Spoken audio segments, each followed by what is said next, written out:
Hello students, how are you? I hope कि आप सभी बहुत अच्छे होंगे। आज के लेक्चर में हम लोग बात करने वाले हैं practical utility of 5 primordial substance. जो भी हमने 5 महाभूत पढ़े हैं उनका डेली लाइफ में क्या यूज है। अभी तक आप लोग पढ़ रहे हैं और लग रहा होगा कि अरे यार हम तो डॉक्टर बनने आए थे, मेडिकल वाली चीजें कहाँ हैं, ये क्या पढ़ रहे हैं हम? हाँ, आकाश, वायु, अग्नि, जल, पृथ्वी, क्या है ये? आकाशीय एलिमेंट, वायव्य एलिमेंट, तेजस एलिमेंट, क्या है ये? हमारे शरीर में इनका यूज क्या है? अगर हमें पेशेंट को ट्रीट करना है तो क्या कैसे देंगे, कैसे समझेंगे? तो आइए थोड़ा सा प्रैक्टिकल यूटिलिटी की बात कर लेते हैं, है ना। बोरिंग नहीं बनाते, ऐसे बहुत बोरिंग हो जाएगा। डेली लाइफ में अगर समझ में नहीं आएगा, माइंड में इमेज नहीं क्रिएट होगी तो थोड़ा बोरिंग लगेगा। तो चलो बात करते हैं। और बात करने से पहले मैं इसको डिफाइन करूंगा, लेकिन उससे पहले थोड़ा सा बुकिश लैंग्वेज देख लेते हैं। किताब के बिना तो आगे नहीं चल सकते, ठीक है। ज्ञान आपके पास मैं मानता हूं बहुत है, लेकिन कॉपी में तो वही लिखना पड़ेगा ना जो बुक में दिया है। तो चलो बुक की लैंग्वेज को देखते हैं। बुक कह रहा है कि diet having all the 5 element is essential for the growth and development of पंच भौतिक ह्यूमन बॉडी। जो हमारी पंच भौतिक ह्यूमन बॉडी है, अगर उसको डेवलप करना है तो हमें खाना खाना ही पड़ेगा। Proper replacement with पंच भौतिक food in particular deficiency is essential. For example, अब एग्जाम्पल की हम बात करेंगे, लेकिन एक बहुत अच्छी चीज इसने कही है कि फॉर अ पर्टिकुलर डेफिशिएंसी, किसी एक चीज की कमी होने की वजह से जो पंच भौतिक फूड हम ले रहे हैं उसको पूरा हटाना पड़ जाता है। हमने पंच भौतिक में 5 महाभूतों की बात करी, लेकिन डेफिशिएंसी अगर किसी एक एलिमेंट से रिलेटेड है, मान लो पार्थिव एलिमेंट से रिलेटेड है या जलीय एलिमेंट से रिलेटेड है, तो हमें पूरा ही डाइट हटाना पड़ेगा। हटाना इन द सेंस रिप्लेस, ऐसा नहीं कि खाना खाना ही बंद कर दो, रिप्लेसमेंट करना पड़ेगा, यानी इसकी जगह आप ये खाइए। तो वही चीज हम देखते हैं कि कौन से एलिमेंट में डेफिशिएंसी होगी तो क्या चीज हमें खानी पड़ेगी, या कौन सी डिजीज में हम पेशेंट को क्या देंगे। चलिए उसकी बात करते हैं। एग्जाम्पल के तौर पे अगर हम देखें, इन ऑस्टियोआर्थराइटिस, आप सबने बहुत फेमस नाम है, सुना होगा, आपके परिवार में बहुत लोगों को होगा। जितने भी एजिड होते हैं, या हम आप भी जिस दिन 40-45 के हो जाएंगे, ये बीमारी जरूर चिपक जाएगी। कितने भी फिट रह लें, कितना भी कुछ है, जरूर कहीं ना कहीं उठने बैठने में दर्द जरूर होगा। या आपके पेरेंट्स होंगे, आपके दादी होंगे, दादा होंगे, उनको ये प्रॉब्लम जरूर होगी। तो देखिएगा, ऑस्टियो का मतलब यू ऑलरेडी नो, बोन्स। जहां भी ऑस्टियो वर्ड आया it means related to bones. Arthritis, arthros means joints, और आइटिस, जब भी किसी नाम के आगे आइटिस लग जाए, पूरे साइंस में कहीं भी आइटिस लग जाए, दैट इज इन्फ्लामेशन। रटना मत, अगर मेरे से लेक्चर ले रहे हो तो कभी भी रटना मत, ठीक है। तो किसका इन्फ्लामेशन हो गया? आर्थ्रोज, जॉइंट्स का। जॉइंट्स में कभी भी इन्फ्लामेशन होगा तो that is called arthritis. Is developed due to the deficiency of पार्थिव एलिमेंट। कब होगा? जब आपके शरीर में पार्थिव एलिमेंट कम हो जाएंगे, डेफिशिएंट हो जाएंगे। The patient is suggested to take diet consisting more पार्थिव एलिमेंट। अब हम क्या करेंगे, जब भी हम देखेंगे कि किसी को आर्थराइटिस है, तो इसका मतलब क्या हो गया, ये हो रही है पार्थिव एलिमेंट की कमी से। तो हम पेशेंट को यही सजेस्ट करेंगे कि आप वही डाइट लीजिए जिसमें क्या हो, पार्थिव एलिमेंट ज्यादा हो। अब पार्थिव एलिमेंट में वो चीजें जो पृथ्वी पर उगती हैं, जमीन में उगती हैं, क्या हो सकते हैं? गेहूं, ब्लैक ग्राम, ठीक है। अब अगर कोई कह रहा है कि नहीं हम डेली ये सब चीजें नहीं खा सकते, आप तुरंत मेरा इलाज करिए, मैं भूल जाता हूं रोज रोज ये चीज खाना, या रोज रोज आदमी नहीं खा सकता वही चीजें, तो आप मेडिसिन भी दे सकते हैं। मेडिसिन में क्या क्या होती है? Coral, deer horn oxide. अब आप लोग सोचेंगे ये डायरेक्टली कैसे दे सकते हैं? तो डायरेक्टली नहीं दे सकते हैं, लेकिन इनसे रिलेटेड मेडिसिन आती हैं मार्केट में, आयुर्वेदिक जो औषधालय है वहां आपको मिल जाएगा, ठीक है। या फिर आप सेकेंड ईयर में जब जाएंगे तो वहां आप देखेंगे एक सब्जेक्ट है दैट इज रसशास्त्र। वहां पर आपको सिखाया जाएगा, बताया जाएगा कि दवाएं किस तरह से बनाई जाती हैं आयुर्वेदा में, किससे कौन सी दवा प्राप्त होती है और वो किस बीमारी में यूजफुल होती है। तो ये वही चीज है। अभी सिर्फ नाम सुन लीजिए, सेकेंड ईयर में सीख लीजिएगा कि इससे कौन सी दवा बनेगी। अब नेक्स्ट, पार्थिव एलिमेंट की हमने बात कर ली। अब नेक्स्ट हम लोग बात करते हैं जलीय एलिमेंट। जलीय नाम से ही समझ में आ रहा है, जल से रिलेटेड। अब तो next we are going to discuss about the deficiency of जलीय एलिमेंट, यानी जल में अगर कमी आ गई या जल की कमी हो गई तो कौन कौन सी डेफिशिएंसी हो सकती हैं। तो ऑलरेडी पता ही है, सुना भी होगा, that is cholera, vomiting,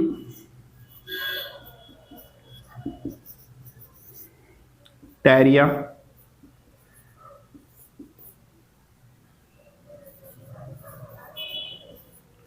dehydration.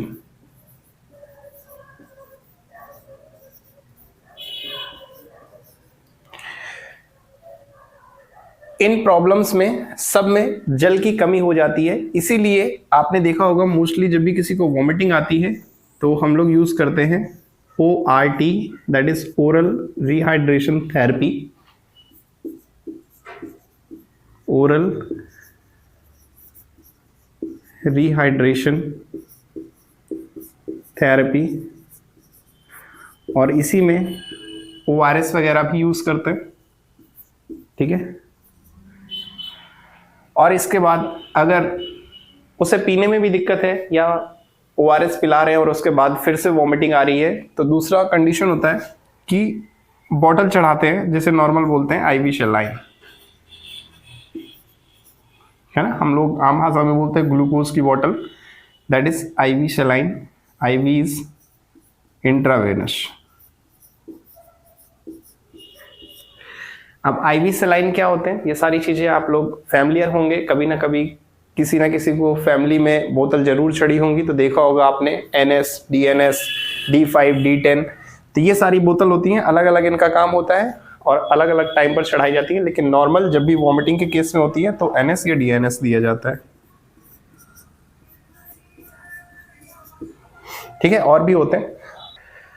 अब वॉमिटिंग जब पेशेंट को हो तब, ठीक है, नॉर्मल इन केस अगर आपके हॉस्टल में किसी फ्रेंड को वॉमिटिंग आ रही है तो जरूरी नहीं है कि आप उसे ORS पिलाएं, हो सकता है 2-3 पैक ज्यादा हो गए हों, इस वजह से उसको वॉमिटिंग आ रही हो, तो इसमें हम लोग ORS नहीं दे सकते, ठीक है। अब नेक्स्ट एक टेबल की हम लोग बात करते हैं और उसमें अलग अलग जो भी एलिमेंट्स हैं उनके एक्सेस हो जाए तो कौन सी डिजीज होगी, और उनमें अगर डेफिशिएंसी हो जाए तो कौन सी डिजीज होगी, इसके बारे में।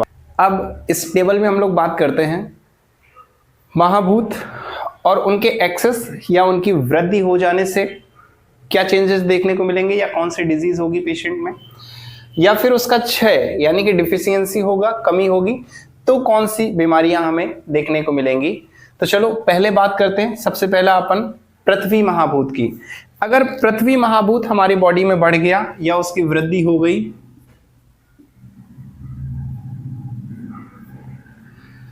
तो उससे ओबेसिटी या मोटापा जिसे कहते हैं वो देखने को मिलेगा, और अगर पृथ्वी महाभूत की कमी है तो फिर हमें वेट लॉस, उसी का जस्ट अपोजिट देखने को मिलेगा, ठीक है, दुबला पतला शरीर हो जाएगा।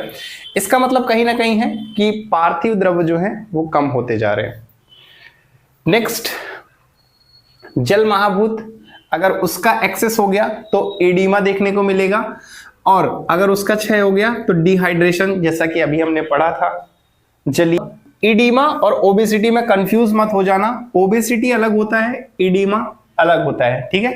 ओबेसिटी नॉर्मल मोटापा होता है जो फैट बढ़ने की वजह से हो सकता है, लेकिन एडिमा के कई सारे प्रॉब्लम्स हो सकते हैं, कोई एक प्रॉपर कॉज नहीं हो सकता है रीनल फंक्शन हो, वो सही से काम ना कर रहा हो, या इसके अलावा लिम्फ नोड्स या लिम्फेटिक वेसल्स वगैरह सही से काम ना कर रही हो, तो उसकी वजह से इडीमा हो सकता है। जैसे एक टर्म आपने सुना हो लिम्फोडीमा, ठीक है, तो बहुत सारे कॉजेस हो सकते हैं, इसलिए इसको ओबेसिटी मत समझ लेना।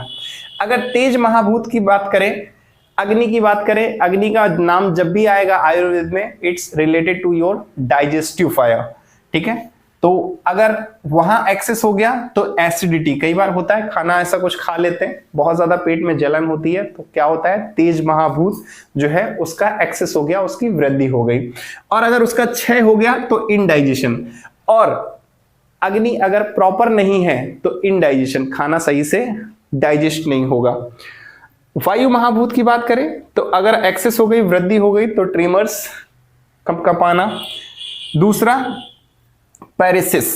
अब ये क्या होता है पैरेसिस, ये आप लोगों को खुद सर्च करना है, या जिसको पता है वो नीचे कमेंट में बताए what is the meaning of paresis. काफी सारे स्टूडेंट्स के लिए ये नया होगा। तो ये कौन सी डिजीज होती है, इसमें क्या होता है, नीचे कमेंट के थ्रू जरूर बताना, ठीक है। हर वो चीज मैं आपको एक्सप्लेन नहीं करूंगा, आप मेडिकल स्टूडेंट हैं, आपको खुद बहुत सारी चीजें पता करनी चाहिए, क्योंकि यहां मैं बता दूंगा आप सुन लोगे छोड़ दोगे, लेकिन जब खुद सर्च करोगे तो आपको ज्यादा याद रहेगा। इसलिए सर्च करो व्हाट इज पैरेसिस। नेक्स्ट आकाश महाभूत की बात करें तो आकाश महाभूत अगर वृद्धि हो जाती है तो ऑस्टियोपोरोसिस, और अगर डिफिशियंसी होगी या क्षय होगा आकाश महाभूत का तो कैल्सिफिकेशन या फाइब्रोसिस, ठीक है, बोन डिफॉर्मेशन वगैरह या कैल्शियम की कमी देखने को मिलेगी। तो ये सारी चीजें हो गई। अब ट्रीमर, फिर वही चीज मैं कहूंगा, ट्रीमर का मतलब शरीर का कांपना, हाथ का कांपना नहीं। अगर कोई बॉटल उठाने में, ग्लास उठाने में हाथ कांप रहा है तो उसका ये मतलब नहीं है कि उसमें वायु महाभूत की कमी है। फिर जो मैं समझाना चाह रहा हूं वो चीज समझो, ठीक है। ट्रीमर अलग चीज है और वायु महाभूत में कमी होने की वजह से पूरी बॉडी में ट्रीमर होना वो अलग चीज है, ठीक है। तो आज की टेबल, तो आई होप ये टेबल आप लोगों को सभी को समझ में आई होगी, ठीक है। इसको यहीं तक रखते हैं, और जितने भी मैंने प्रिंसिपल पढ़ाए हैं वो सारे ही इंपॉर्टेंट हैं। हालांकि सारे प्रिंसिपल्स में थोड़ा थोड़ा मैं कुछ ना कुछ बता ही चुका हूं। इसके अलावा जब नई बुक मैंने देखी है नए एनसीआईएसएम के सिलेबस के अकॉर्डिंग, तो उसमें सारे प्रिंसिपल्स को डिफाइन नहीं किया गया है, सीधा सा 9 प्रिंसिपल भी नहीं बताया। वो तो मैं आपको ऑलरेडी बहुत ज्यादा पढ़ा चुका हूं। 9 प्रिंसिपल भी नहीं बताया, थोड़ा सा टॉपिक को समझाया है, कौन कौन से बेसिक प्रिंसिपल होते हैं, क्या क्या चीजें होती हैं, और वो शायद मैं आपको पहले ही पढ़ा चुका हूं क्रिया वाले चैप्टर पे, जो शरीर क्रिया विज्ञान का पहला चैप्टर है, उसमें जितना मैंने पढ़ाया है बस वही बेसिक प्रिंसिपल बताए हैं। उसके अलावा सीधा स्टार्ट कर दिया है स्रोतस। तो अब हम लोग टाइम को ना गवाते हुए सीधा नेक्स्ट स्टार्ट करेंगे स्रोतस, और अभी वीडियो समाप्त नहीं हुआ, 1 मिनट। अब नेक्स्ट टॉपिक है आपका स्रोतस।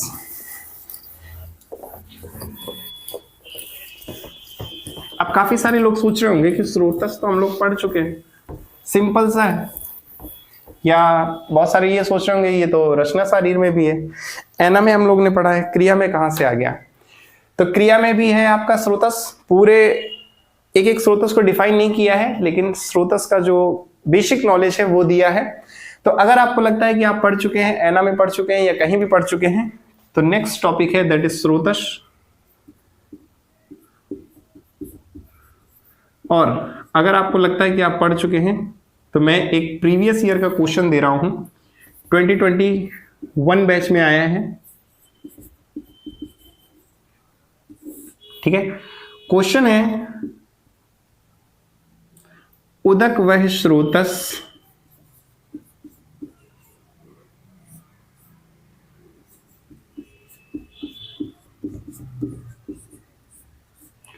उदक वह स्रोतस का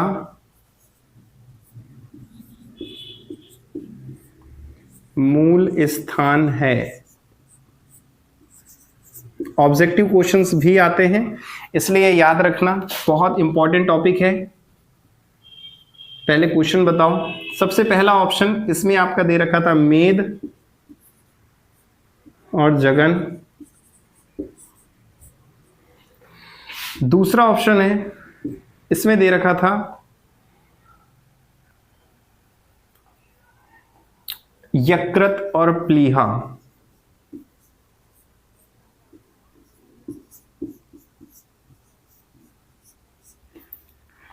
थर्ड ऑप्शन है इसमें दे रखा था हृदय और महास्रोतस।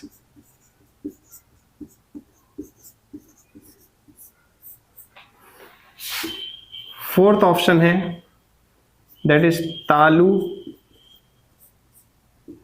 और फ्लोम।